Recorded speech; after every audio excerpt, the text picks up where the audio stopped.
Alright everybody, so in this video I'm going to talk a little bit about how to get healthcare coverage for people who are self-employed and a little bit about how to report self-employment income to the marketplace.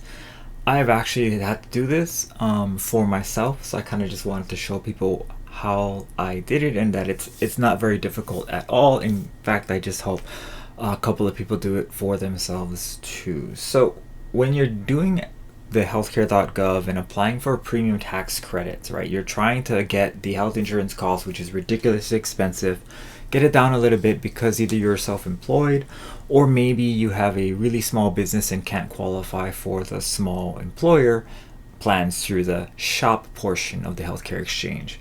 So when you're doing your healthcare coverage for self-employment, you still have to follow everything. If you're married filing jointly, you have to say that, okay, this is my self-employment income, but the net income that my business receives is what you're counting on the application. So just to clear up one thing here, when you have a household income, when you're applying for your healthcare coverage and you are married with kids or just married, then you have to include all the income that is included. And I'll leave a link for this as well so you can see who you have to include. But this is how you would include the income. Now, to calculate how you or whoever the self-employed person is, that's what we're going to talk about right now.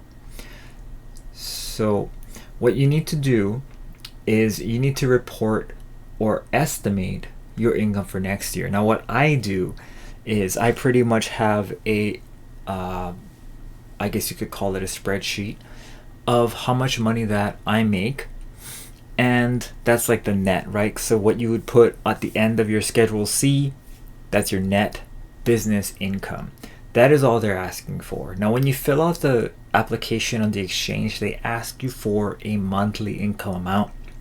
So what I do, if I think next year is going to be very similar to this year, is even though they say do not get last year's income, I think last year's income is a very good way to estimate what you're making for next year, right? I mean, it would only make sense that you have a basis of how to make a decision on what you expect to make for next year, and I'd base that on your own. Now, they do give you how to estimate your income, but it doesn't really help that much. I would just say, hey, if you know you make, let's call it $60,000 a year, that's $5,000 a month. That is what you would put for your estimated net income.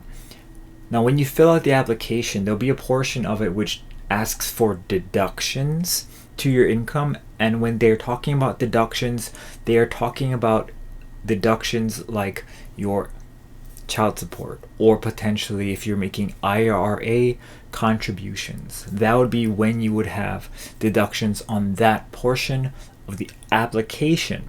But to calculate how much potential savings you would get, you would use the number of your net income. That's after all your business expenses, but before taxes, before any kind of like standard deductions or itemized deductions if you fill out a Schedule A.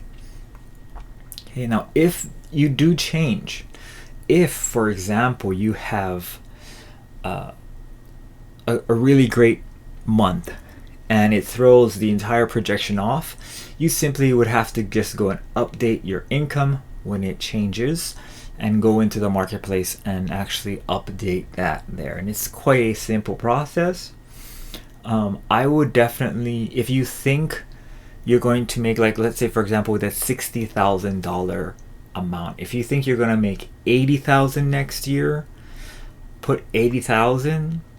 But if you think you're going to make $40,000 next year, I would still put 60, just because when you're dealing with government money, for them to claw it back or for you to potentially get bumped out of, let's say, the CSR, that's the cost saving reductions on silver plans. If you get stuck on a silver plan and you don't have the cost savings reductions on it, it is really not the best plan.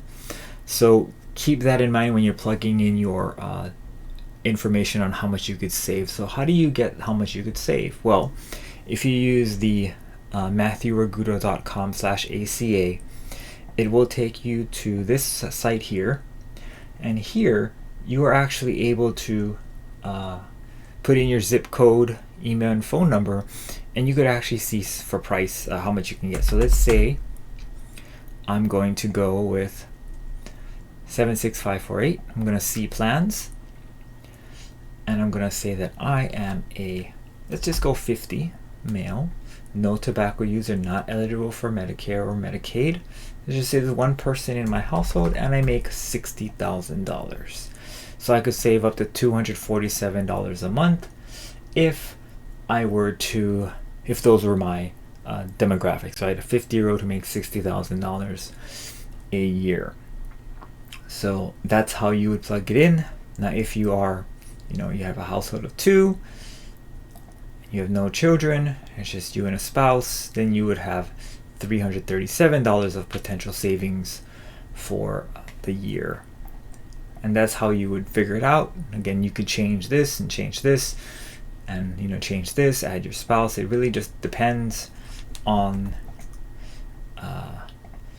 your kind of situation. Yeah, so this one is much higher because I added a spouse. So in the front one, this would be both people are getting health coverage. The first example I ran with, the lower amount of cost savings is if only one person were applying, but there were 2 people in the house.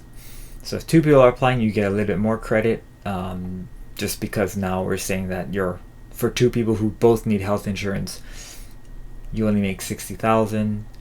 So therefore, you get $1,000 in premium savings. Now, this is a fronted tax credit, so if you don't qualify for it at the end of the year, it will have to be repaid. Keep that in mind as well. And then, of course, you can always personalize it by adding your doctors and your prescriptions. But this is kind of what it comes out to. It tells you how much the plan was, and with your credits, which you can access by going up here, you can see, let me move this a little bit so it's nicely, there we go, that for 2 people with a household income of $60,000, your savings is about $1,000 a month. And the lowest plan you can get is $50, and that's a bronze plan. It's a really expensive plan if you were to use it. So you can make decisions based on what tier you want, gold or gold plans. Even gold plans are relatively inexpensive depending on which insurance company you go with, and if you want dental, vision, and different networks like HMO or EPO. So there you have it. That's how you would calculate your income and how you would apply for savings with a marketplace plan.